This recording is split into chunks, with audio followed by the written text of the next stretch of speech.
Hi! Magandang araw mga katambol. Ako pala si Jess Adan, drummer ni Mike Hanupol, drummer ng Baghari at saka drummer ng 7th Street.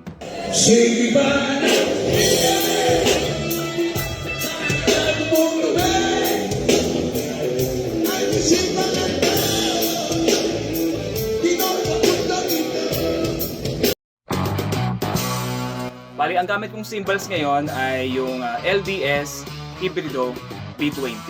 Personal experience ko sa kanya, 1 year ko na siyang gamit. Sobrang solid siya.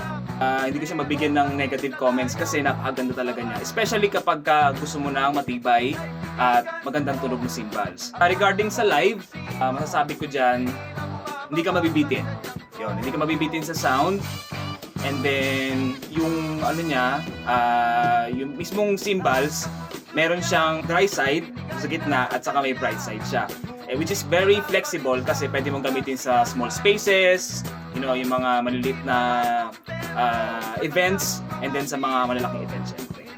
Ito pala yung LDS Hybrido 14 inches na hi-hats. So, preferred ko to kasi mahilig akong mag-double stroke sa hi-hats.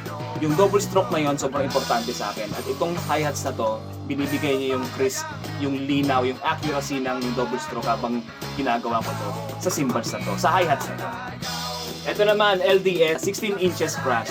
Ito, kahit 16-inch crash siya, hindi ka mabibitin sa sound niya. Bakit? Kasi malawak yung tunog. At the same time, pagka nag-swell ka ng cymbals, malawak siya. Ito naman guys, LDS Hybrido, 18 inches crash. So ito naman, syempre 18 siya, malawak ang sound niya. At the same time, ang maganda dito, pwede mo rin gawing ride. Alright, so pwede siyang ride kasi yung bell niya, malaki na rin. So hindi ka na mabibitin sa bell sound niya. At the same time, syempre, B20 yan guys. O, ito naman yung LDS 20 inches ride. Yan. So ang kagandahan dito, kung naghahanap ka ng, syempre ride siya at the same time.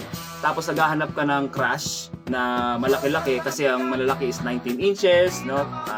20. Eto na yon. So ibig sabihin parang crash ride na rin siya. So pagka hinahato mo yung edge, parang mahato ka ng malaking crash at hindi ka talaga mabibitin. Perfect sa rock at metal. Yeah! Ito guys, LDS Hybrido 8 inches splash. Wala pa akong experience sa kanya, pero I'm very excited na gamitin siya sa tugtugan. Kung gusto niyo bumili nitong Lewis Drum Studio Hybrido B20 cymbals, pumunta lang kayo dito sa Lewis Drum Studio, dito sa Scandi Palace sa Makati. Alright? Tapos, meron din tayong FB page na Lewis Drum Studio. Pwede kayo mag-PM doon. And then, magtanong kayo regarding sa cymbals na to. Promise, hindi kayo magsisisi.